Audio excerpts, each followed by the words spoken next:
오늘도 하나님이 함께 하시는 은혜가 있기를 바랍니다. 오늘 말씀 같이 보시겠습니다. 요한복음 20장입니다. 요한복음 20장 11절부터 18절까지 보시겠습니다. 요한복음 20장 11절부터 18절까지. 네, 우리 같이 찾으셨으면 교도가시고 또 우리 주보를 이렇게 참고해 주시면 되겠습니다. 요한복음 20장 11절부터 18절까지 우리 교도가도록 하시겠습니다. 마리아는 무덤 밖에 서서 울고 있더니 울면서 구부려 무덤 안을 들여다보니 흰 옷 입은 두 천사가 예수의 시체에 뉘었던 곳에 하나는 머리편에 하나는 발편에 앉았더라. 천사들이 이르되 여자여 어찌하여 우느냐. 이르되 사람들이 내 주님을 옮겨다가 어디 두었는지 내가 알지 못함이니이다. 이 말을 하고 뒤로 돌이켜 예수께서 서 계신 것을 보았으나 예수이신 줄은 알지 못하더라. 예수께서 이르시되 여자여 어찌하여 울며 누구를 찾느냐 하시니 마리아는 그가 동산지기인 줄 알고 이르되 주여 당신이 옮겼거든 어디 두었는지 내게 이르소서 그리하면 내가 가져가리이다. 예수께서 마리아야 하시거늘 마리아가 돌이켜 이분의 말로 라보니 하니 이는 선생님이라 하는 말이라. 예수께서 이르시되 나를 붙들지 말라. 내가 아직 아버지께로 올라가지 아니하였노라. 너는 내 형제들에게 가서 이르되 내가 내 아버지 곧 너희 아버지 내 하나님 곧 너희 하나님께로 올라간다 하라 하시니 막달라 마리아가 가서 제자들에게 내가 주를 보았다 하고 또 주께서 자기에게 이렇게 말씀하셨다 이러니라. 아멘. 할렐루야. 하나님은 내 아버지시다. 세 번 하시겠습니다. 시작. 하나님은 내 아버지시다. 하나님은 내 아버지시다. 하나님은 내 아버지시다. 아멘. 하나님에 대한 속성들이 참 많이 있습니다. 하나님을 우리가 여러 가지 모양으로 또 여러 가지 속성으로 표현할 수 있습니다. 그래서 하나님은 창조주가 되신다. 하나님은 주관자가 되신다. 하나님은 목자가 되신다. 이런 많은 하나님에 대한 명칭들, 속성들을 우리가 볼 수 있고 또 들었습니다. 그런데 우리가 유념해야 될 것은 하나님은 아버지가 되신다라고 하는 사실입니다. 실제 마태복음 23장에 보면 예수님께서 바리새인들, 사두개인들 많이 모여있는 그들에게 하신 말씀이 무엇이냐면 땅에 있는 자를 아비라 하지 말라 이랬습니다. 저는 그래서 이게 고지 들어서 땅에 있는 자를 아비라 하지 말라 그랬기 때문에 당시에는 이제 저희 아버님이 이제 소천하시고 이렇게 이제 돌아가셨기 때문에 내가 아버지로 부르지 말라 뭐 이렇게 하지는 못하고 제 자식들에게 나 이제 네 아버지 아니니까 나를 아버지라고 부르지 말아라 이렇게 했습니다. 그래서 아버지로 그럼 부르지 말고 뭐라고 불러. 그래서 그 당시에 제 직분이 이제 전도사였기 때문에 그때 이제 낳는 그 순간부터 전도사님 이렇게 불렀습니다. 그리고 이제 저희 사모가 있었는데 저희 사모한테는 뭐 사모님이라고 부를 때도 있고 엄마라고 부를 때도 이렇게 있었던 것 같아요. 고지 그대로 이렇게 들어서 나를 아버지라고 부르지 말라. 근데 시간이 많이 지나고 난 다음에 좀 유익은 있더라고요. 영적으로 유익이 참 많이 있었어요. 아버지로 보지 않고 목사로 전도사로 보기 때문에 영적인 관계들, 육신적인 어떤 관계보다 영적인 관계들이 그래도 아름답게 그렇게 맺어지지 않았나 그런 생각들을 해보는데 이 마태복음 23장에 땅에 있는 자를 아비라 하지 말라라고 하는 이 말은 그 당시에 아비라라고 하는 자들 누구한테 하느냐면 영적인 지도자들에게 하는 것입니다. 당시에 바리새인들에게 하는 말이에요. 당신은 나를 가르쳐주는 아버지입니다. 스승일 뿐만 아니라 아버지라고 하는 그 말씀을 그렇게 하는 거예요. 그런데 예수님께서 그들에게 쟤들을 아비라고 하지 말라는 거예요. 바리새인들과 사두개인들, 서기관들 그들을 향해서 아버지라고 하지 말라. 아버지는 하늘에 계신 분, 아버지는 유일하신 한 분만이 그분이 아버지라는 거예요. 그래서 여러분 제가 아버지라고 하는 그런 호칭을 들을 수 있습니다. 그런데 자녀들에게 가르쳐야 될 거 내가 네 아버지가 아니라 유일하신 하나님 그분이 아버지다라고 가르쳐줘야 되는 것이에요. 그런데 왜 이런 말씀을 하셨냐면 영적인 그 당시에 바리새인들이 스승이었고 아버지였음에도 불구하고, 우리 한번 마태복음 가겠습니다. 23장 보겠습니다. 마태복음 23장 보겠습니다. 23장 3절. 마태복음 23장 3절 보겠습니다. 찾으셨습니까? 우리 3절 같이 읽겠습니다. 시작. 그러므로 무엇이든지 그들이 말하는 바는 행하고 지키되 그들이 하는 행위는 본받지 말라. 그들은 말만 하고 행하지 아니하며. 이 말씀이 중요한 겁니다. 우리 신앙은요, 말을 뱉었으면, 내가 말을 들었으면 그대로 살아야 되는 것입니다. 그것이 신앙생활입니다. 할렐루야. 내가 말씀을 들었어요. 또 내가 말을 고백했어요. 그래서 제일 그렇게 살아갈 수밖에 없는 자가 누구냐면 목사예요. 하기 싫은데도, 이렇게 할 수 없는데도 불구하고 이 말씀을 가르치고 권면하다 보니까 그 말씀대로 살고자 하는 그런 이 방향들을 이렇게 제시를 받게 돼 있어요. 그래서 여러분이 하늘에 계신 하나님이 이와 같이 아버지와 또는 스승이다라고 하는 그 차이를 말씀해 주신 것은 무엇이냐면, 세상에 있는 아버지, 세상에 있는 스승은요, 말만 하지 그렇게 하지 못해요. 우리가 아이들에게 있어서도 또 이게 부모님들이 믿는 자임에도 불구하고 정작 이 가정안에서는 이렇게 살아야 돼, 저렇게 이렇게 순종해야 돼라고 말을 하지만, 정작 이렇게 부모님을 자세히 이렇게 지켜보고 있으면 부모님부터도 그렇게 살지 못하면서 자기 자녀를 사랑하기에 영적으로 자기 자신은 살지 못하면서도 불구하고 그렇게 살아냈으면 하는, 내 자식은 그렇게 살아냈으면 하는 그런 마음 때문에 그렇게 가르칠 때도 참 많이 있어요. 그런데 자기 부모가 가르치고 권면하지만 절대 그렇게 살아낼 수 있는 능력이 없습니다. 하나님은 이 세상의 스승과 이 세상의 아버지와 다른 것이 무엇이냐면, 하나님은 말씀하시면 그 일을 이루시는 분이세요. 할렐루야. 하나님은 말씀하시면, 당신에게 말씀하시면, 우리에게 말씀하시면 그분은 반드시 그 일을 성취시켜 나가시는 분이신데, 하나님이 그 일들을 성취시켜 나갈 때에 우리에게 가장 요구하시는 것은 무엇이냐면, 우리는 하나님 앞에 이거 하겠습니다, 저거 하겠습니다라고 말을 하지만 하나님은 그것을 요구하지 않으세요. 하나님이 이 땅에서 우리 인간을 지으시고 우리 인간에게 명령하시고 우리 인간에게 처음으로 선악과실을 먹지 말라라고 하는 건, 이거를 지켜라, 이거를 꼭 순종해야 된다라고 하는 그 선악과실의 명령이 중요했던 것이 아니라, 그 말씀을 통해서 하나님을 경험하고 하나님을 보라는 것이었습니다. 하나님이 우리에게 요구하시는 것, 유일한 것이 무엇이냐면 내게 나오라는 것이에요. 나와 교제하라는 것이에요. 나와 사귀라는 거예요. 이것을 하나님께서 가장 요구하시는 것입니다. 군대에서 제가 주일을 못 나갈 때가 있었어요. 근데 그 안에서 못 나가는 죄책감들이 참 많이 있었는데, 한 번 딱 못 나갔었는데, 이렇게 훈련한답시고 이렇게 나가 있어서 그 과정에서 산에 들판에 있는데 하나님이 그렇게 보고 싶더라고요. 하나님이 그렇게 만나고 싶더라고요. 그러면서 나는 비록 성전에 있지 못하였지만 그 들판에서, 그 산에서 성경책을 펴놓고 말씀을 읽고 그 말씀을 읽으며 하나님을 봤습니다. 하나님을 경험했습니다. 그 가운데 너 왜 지금 성전에 안 있느냐, 너 왜 지금 왜 교회에 있지 않느냐, 그렇게 주님 말씀하지 않으셨어요. 그 장소가 중요했던 것이 아니라 하나님은 오늘 있는 내 자리에서 하나님을 만나기를 원하시는 것입니다. 하나님을 만나는 것이 제일 중요합니다, 여러분. 그래서 사마리아 여인에게 우리 민족은, 우리 조상들은 저 산에서 예배해야 된다고 그러고 유대인들은 저 예루살렘 성전에서 예배해야 된다고 그러는데 주님 어디서 예배해야 됩니까? 그때 주님이 말씀을 뭐라고 말씀하십니까? 예루살렘에서 예배해야 된다, 저 산에서 예배해야 된다, 이렇게 말씀하지 않으세요.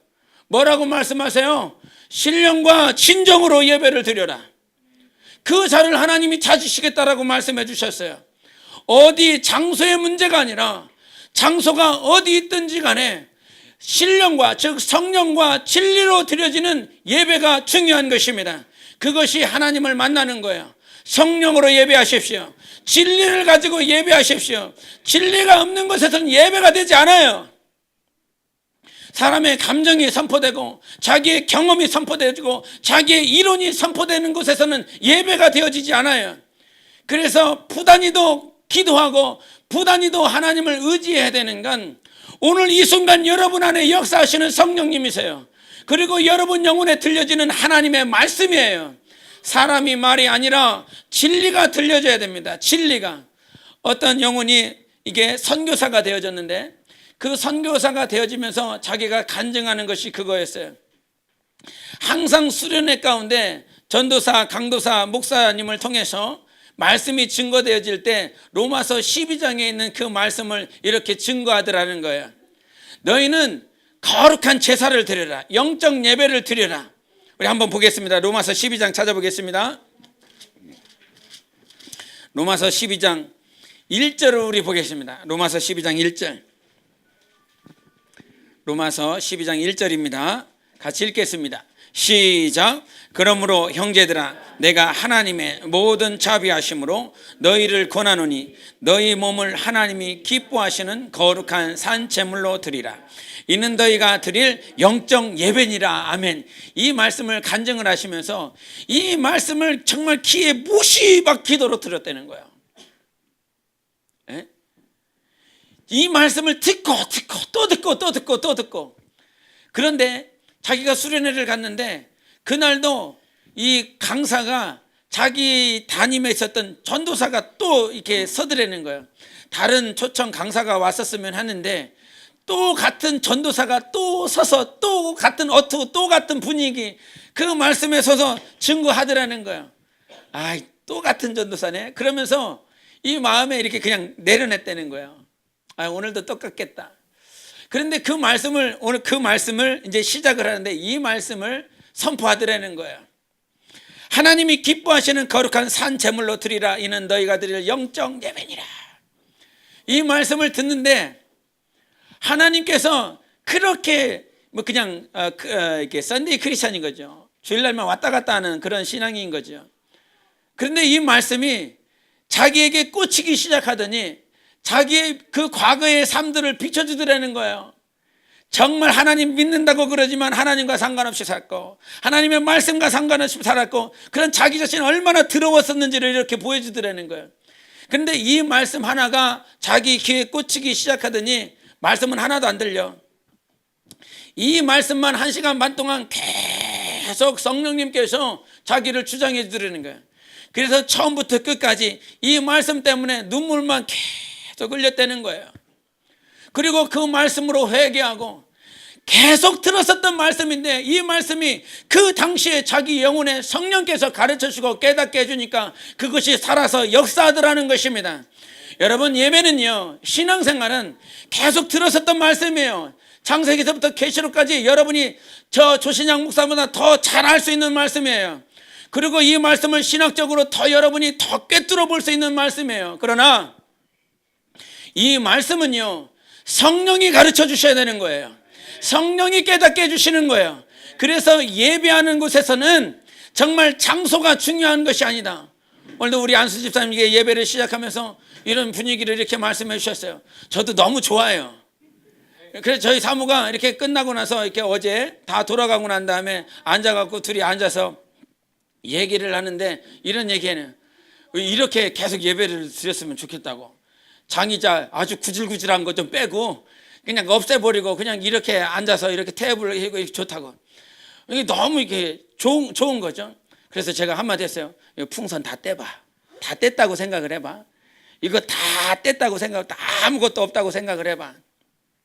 그러면 계속 매주간 이와 같은 분위기로 드리면 여기는 포장마차야.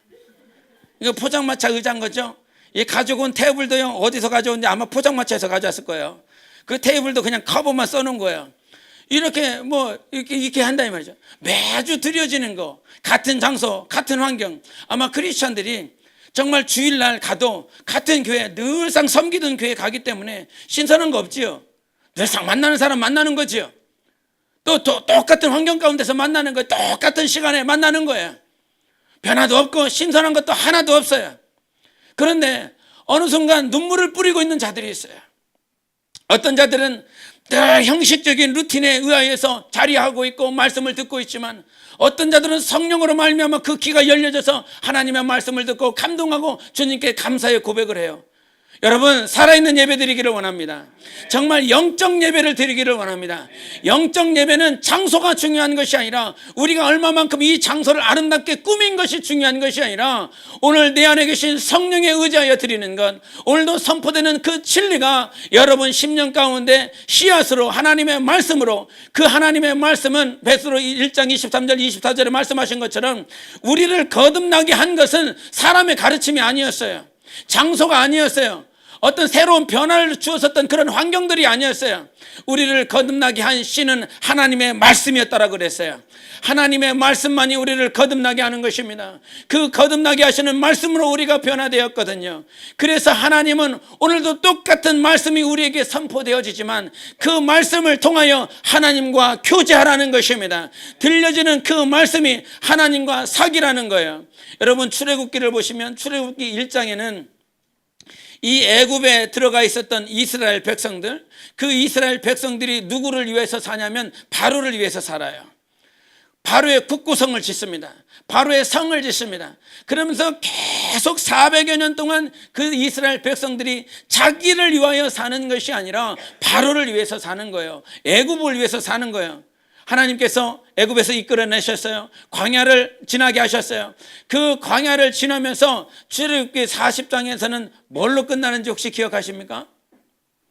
1장에서는 바로를 위하여 애굽을 위해서 살았었던 그 이스라엘 백성들이 하나님께서 홍해를 가르게 하시고 만나와 메추라기를 먹게 하시고 그 시내산에서 율법을 받고 40주 40야를 하나님의 말씀을 받아서 결국은 하나님이 그 마지막 40장에서 이끌어나는 그 결과는 무엇이었냐면 성막을 건축하는 것이었어요. 한번 보십시다. 우리 출애굽기 40장 보시겠습니다. 출애굽기 40장 같이 읽겠습니다. 40장 우리 33절부터 35절까지입니다. 출애굽기 40장 33절부터 35절까지 다 같이 읽겠습니다. 시작. 그는 또 성막과 제단 주위 뜰에 포장을 치고 뜰문에 휘장을 다니라. 모세가 이같이 역사를 마치니 구름이 회막에 덮이고 여호와의 영광이 성막에 충만하며 모세가 회막에 들어갈 수 없었으니 이는 구름이 회막 위에 덮이고 여호와의 영광이 성막에 충만함이었으며. 네, 우리의 인생은요, 우리가 자기를 위해서 산 것 같았어요. 자기의 뜻을, 자기의 계획을 이루면서 사는 것 같았어요. 그런데 에베소서는 절대 그렇게 말씀하지 않아요. 지금 우리가 살고 있는 자기의 뜻, 자기의 계획, 자기가 미래를 위해서 세워놨었던 모든 것들을 진취적으로 한 걸음 한 걸음 나아가면서 자기가 세운 그 계획을 이루는 것이라 생각하고 있어요. 그런데 세상에, 성경은 그렇게 말씀하지 않아요. 에베소 2장 2절에 그때 너희는 그 가운데서 행하여 이 세상 풍조를 따르고 공중 권세 잡은 자를 따랐으니 곧 지금 불순종의 아들들 가운데서 역사하는 영이라 그랬어요. 우리는 지금 자기 뜻, 자기의 계획을 위해서 막 이렇게 세상 가운데 살고 있었어요. 그러나 절대 그것이 네 뜻이 아닌 거예요. 네 계획이 아닌 거예요. 그 출애굽기 1장에도 봤었던 것처럼 그렇게 제가 이렇게 말한 것처럼 이스라엘 백성들은 정말 먹고 살기 위해서 사는 것 같았죠. 그러나 그것은 바로를 위해서 살고 있었던 거예요. 애굽을 위해서 살고 있었던 거예요. 애굽이라고 하는 뜻이 무엇이었습니까? 사망이었어요. 흑암이었어요. 그 애굽 백성이 되었다라고 하는 것은 애굽을 위해서 산다라고 하는 건 그 사망 권세 아래서 사는 것이라 이 말이에요. 여러분, 빨리 나오세요. 빨리 지금 자기의 계획, 자기의 장래를 위해서 사는 것이 아니라 우리는 하나님의 은혜 가운데서 하나님의 뜻을 위해서 살아야 되는 것입니다. 그래서 바로를 위해서 살았고 애굽을 위해서 살았었던 우리를 구원하신 이유가 뭐냐 이 말이에요. 홍해를 가르고 광야를 걷게 하시고 시내산에서 40주 40야 동안 모세가 말씀을 받은 이유가 뭐냐 이 말이에요.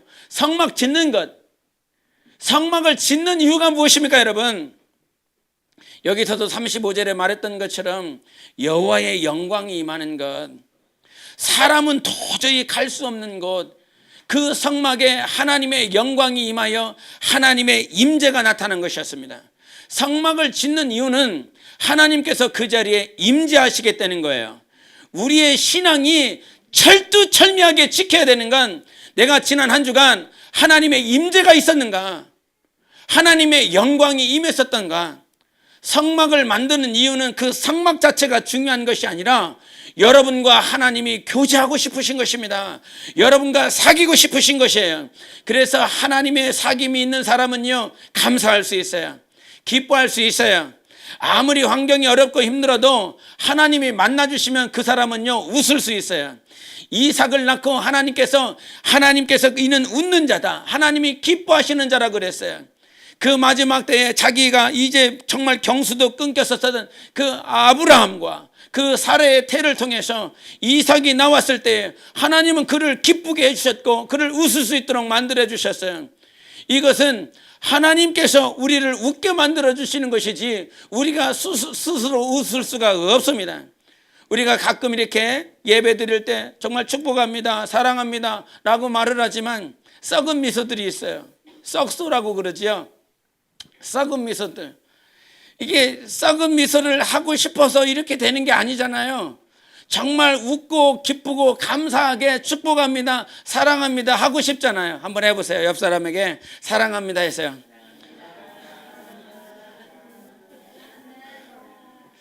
썩소가 몇 개 보이긴 해요. 예? 몇 개 보이긴 한데, 여러분, 내가 그렇게 하고 싶어서 되는 게 아니에요. 진짜 감사는, 진짜 기쁨은 내 안에 하나님이 살아있을 때인 것입니다. 그래서 축복하기를 원하는 건 여러분 안에 하나님이 살아있기를 원합니다. 아무리 환경이 좋아도요, 내일 지나면요, 그거 똑같은 환경인 거예요. 아무리 좋은 환경으로 하나님께서 환경을 움직여 주셨다라고 할지라도 그 환경은 내일 지나면, 내일 모레 지나면, 24시간 지나면 똑같은 거예요. 그러나 하나님이 살아계시면 성경에 말씀하신 것처럼 우리는 항상 새로운 피조물이라고 그랬어요. 항상 day by day, 날마다 그랬어요. 날마다 우리는 새로운 피조물인 것입니다. 무엇 때문에? 하나님 때문에, 예수 그리스도 생명과 사랑 때문에 항상 우리는 새로울 수 있어요. 그와 같은 새로움이 여러분 안에 충만하시기를 바랍니다. 그래서 하나님과 교제하는 자, 그 하나님의 복이 임하는 자는 하나님과 항상 교제하는 자예요. 시편 1편에 보면 이런 말씀이 있어요. 복 있는 사람은 악인들의 꾀를 따르지 아니하며 죄인들의 길에 서지 아니하며 또 오만한 자들의 자리에 앉지 아니하고, 이렇게 말을 했습니다. 여기서 세 가지 동사가 나와요. 세 가지 동사가, 하나는 악인들의 꾀를 따르지 않고 죄인들의 길에 서지 않고 오만한 자의 자리에 앉지 않고. 그래서 영어로 보면 이 꾀를 따른다라고 하는 말은 워크예요. 걷는다는 거예요. 그 꾀를 따라서 내가 걷고 있다는 거예요. 그리고 죄인들의 길에 서지 아니한다라고 하는 건 스탠드고, 그 다음에 자리에 앉지 않는다는 건 시시예요. 이게 이 단어를 이렇게 살펴보면 우리의 죄악된 모습들이 그대로 나와요. 우리가 이렇게 서 있다가도 앉고 싶어요. 앉고 싶으면 이제 눕고 싶어요. 누워있으면 자고 싶어요. 이런 죄성들이 그대로 드러나요. 정말 그 악인들의 길을 계속 걸어가고 있어요. 걷고 있으면 그냥 그 자리에 앉기를 원하는 거예요. 그리고 그 자리에 서서 그 자리에 앉기를 원하는 거예요. 근데 악인들, 오만한 자들, 죄인들은 그와 같은 세 가지의 단어에 집중하지만, 복 있는 사람들은 어디에 집중하냐면 그 하나님께서 우리에게 준 그 율법을 기뻐함으로 묵상한다는 거예요. 그 세상 사람들은 그 길을 걷고 있고 그 길에 서 있고 그 길에 앉아 있지만, 우리 복이 있는 사람들은 기뻐서 하나님의 말씀을 묵상한다는 것입니다. 여러분, 하나님의 말씀을 오늘 읽으라고 그러니까, 이 말씀을 묵상하라고 그러니까 그래서 묵상하는 것이 아니라 기뻐서 묵상하고 싶다는 거예요. 기쁘니까 이 묵상을 하고 싶은 거예요. 어쩔 수 없이 하는 것이 아니라, 어쩔 수 없이 분량 때문에 하는 것이 아니라 기쁘기 때문에 묵상하고 싶은 거예요. 기쁨으로 충만하기 때문에 예배가 드려지고 싶은 것이고, 기쁨이 충만하기 때문에 말씀을 상고하고 싶고 기도하고 싶으신 거예요. 여러분 안에 기쁨이 예수 때문에 회복되시기를 바랍니다. 그래서 하나님의 사람들은요, 기쁨으로 충만해야 되는 거예요. 하나님이 우리를 사랑하시고 하나님이 우리와 함께 교제하시기 때문인 것입니다. 하나님 앞에 이런 질문들을 제가 이렇게 해봤어요. 하나님, 나 같은 미물을요, 나같이 쓸모없는 자를 왜 사랑하십니까? 이런 질문을 해봤습니다. 그래서 제가 칠판에 써놨어요. 하나님, 나를 왜 사랑하시는 거예요? 하나님, 나 같은 미물을 왜 이렇게 쓰시는 것입니까? 왜 사랑하시고 나와 왜 그렇게 사귀기를 원하십니까? 나는 미물이고 먼지만도 못한 존재인 것을 분명히 성경에서 기록해 놨는데, 그러면서 성경을 묵상하면서 누가복음 15장에 있는 둘째 아들의 말씀이 생각이 났습니다.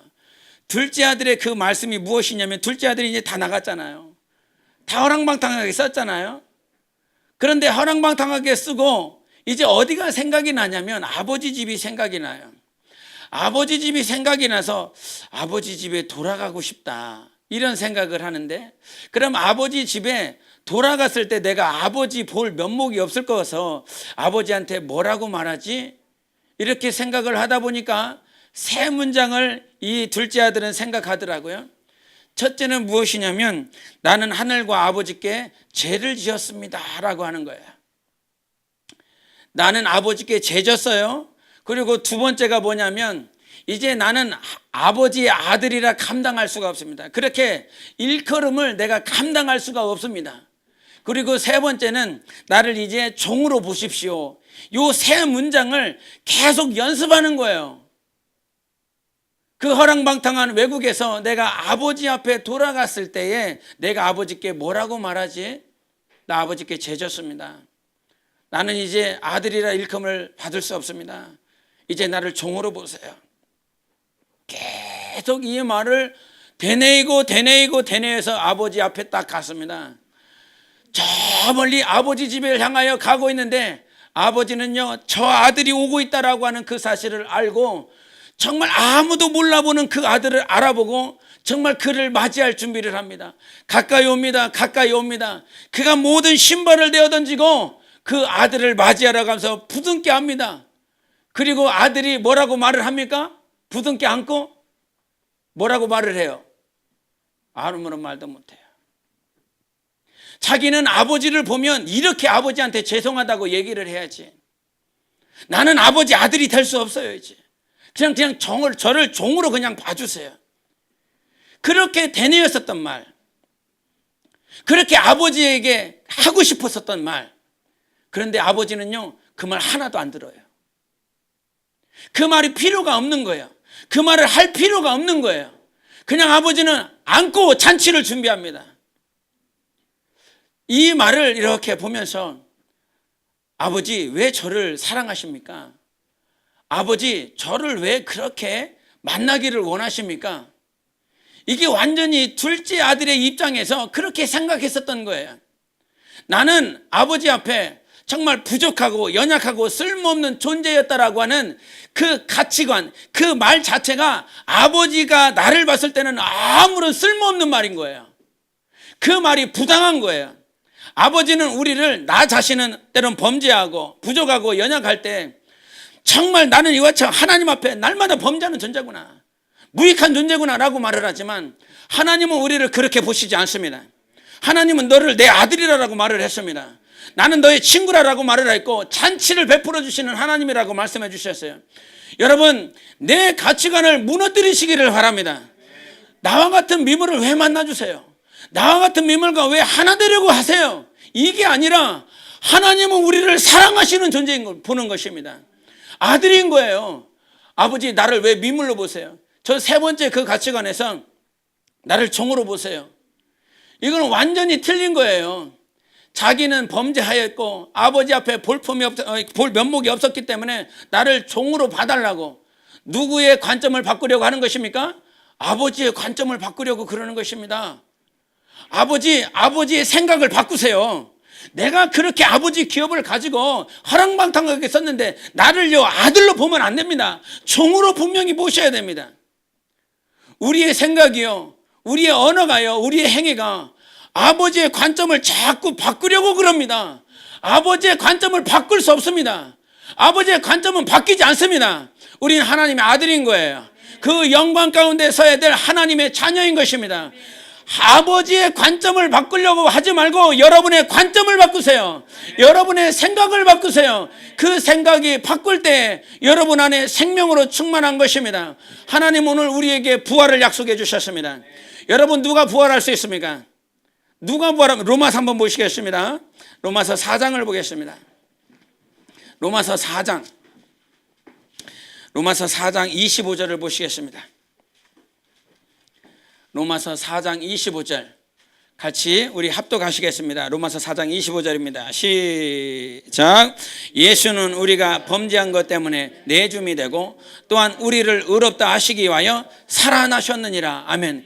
여기서 25절에 우리는 누구일까요, 여러분? 우리는 누굴까요? 여기서 우리는 이 로마서는 누구에게 보내는 거예요? 로마 교회에 있는 성도들에게 보내는 거예요. 로마 교회에 있는 신자들에게 보내는 거예요.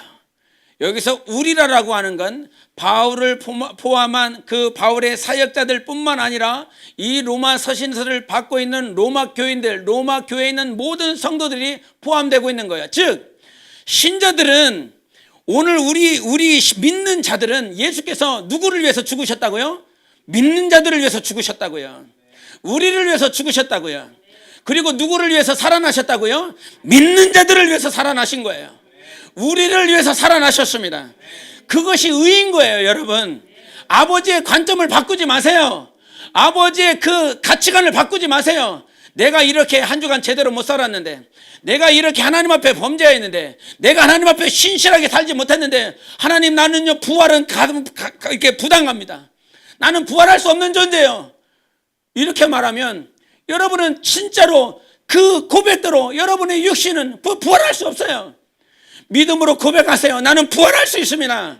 아버지가 그렇게 나에게 말씀하신 거예요. 약속하신 거예요. 나의 가치가, 나의 생각들은 성취되지 않는다라고 할지라도 하나님의 약속은 성취되는 것입니다. 우리는 우리를 위하여 하나님께서 살아나셨다는 거예요. 우리의 의로움을 위하여 예수께서 부활하셨다라고 하는 것입니다. 그래서 예수께서 오늘 본문에 말씀하시는 것이 그 마리아를 부르십니다. 마리아야. 얼마나 놀랍습니까, 여러분? 죽으셨어요. 죽으시고 난 다음에 3일 만에 부활하셨어요. 부활하신 하나님께서 마리아의 이름을 압니다. 마리아야 부르는 거예요. 마리아는 그 당시에 그 들판을 가꾸고 있는 그냥 하나의 청지기로 예수님을 봤어요. 그래서 우리 주인을, 예수님을 어떤 다른 무덤에 가져갔다라고 그런다면 나에게 좀 알려주세요.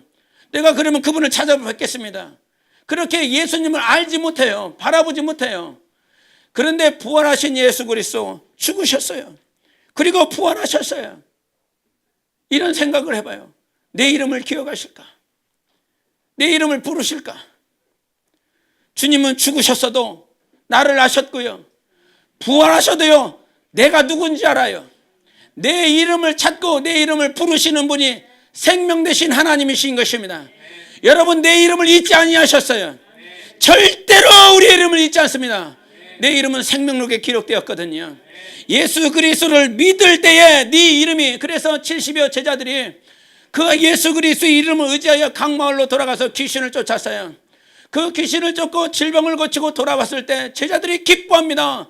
주님, 정말 주님이 말씀하신 그 이름으로 귀신을 쫓았더니 귀신이 나가고 그와 같이 하나님의 이적과 표적을 경험했습니다. 기뻐서 돌아왔을 때 예수님이 하시는 말씀 뭐예요? 귀신이 나간 것으로 기뻐하지 말고 네 이름이 생명록에 기록된 것으로 기뻐하라. 할렐루야. 우리의 영혼은 생명록에 기록되어진 것입니다. 우리의 이름을 부르실 거예요. 마리아라라고 부르시는 것처럼 주신영아라고 부르실 것입니다. 여러분의 각자의 이름을 잃어버리지 않으세요. 잊지 아니하세요. 잊지 않고 나의 이름을 부르셔서 부활로 우리를 이끄실 것입니다. 하나님의 약속은 성취됩니다. 여러분 소망을 가지세요. 내 가치관을 변화시키십시오. 내 믿음을 변화시키십시오. 연약한 이 믿음을 변화시키셔서 하나님의 말씀대로 성령의 감동대로 진리에 맞추시라 이 말이에요. 자꾸 자기의 가치관을 가지고 살다 보니까 하나님 앞에 자기가 영생을 향하여 둯대를 향하여 나가는데 둯대를 향하여 나가지 않고 엉뚱한 것으로 자기의 방향을 나가고 있는 것입니다. 여러분 승리하십시다. 부활하는 자예요. 우리 옆 사람에게 당신은 부활할 자입니다. 축복하시기를 바랍니다. 정말 우리는 부활이 있어요. 부활이 있어요. 네? 정말 세상이 줄 수 없는 그 부활을 예수께서 약속해 주셨습니다. 이 약속을 믿고 꼭 승리하시기를 예수 이름으로 축원합니다. 오늘 이와 같이 말씀을 우리가 마무리하고 우리 함께 기도하겠습니다. 하나님, 오늘 내 가치관을 바꾸기를 원합니다. 내 생각을 바꾸기를 원합니다. 그리고 내 정말 연약한 믿음을 바꿔서 아들의 관점이 아니라 정말 우리는 하나님의 자녀입니다. 종이 아니라 하나님의 아들이고 하나님의 딸인 것입니다. 주님, 내 이름을 부르시옵소서. 내 이름을 찾을 때 내가 화답하겠습니다. 내 이름을 찾을 때 나는 그 부활로 주님 앞에 설 것입니다. 내 이름을 부르소서. 내 이름을 찾으소서. 내가 주님 앞에 나아가기를 원합니다. 예수 외치고 기도하시겠습니다.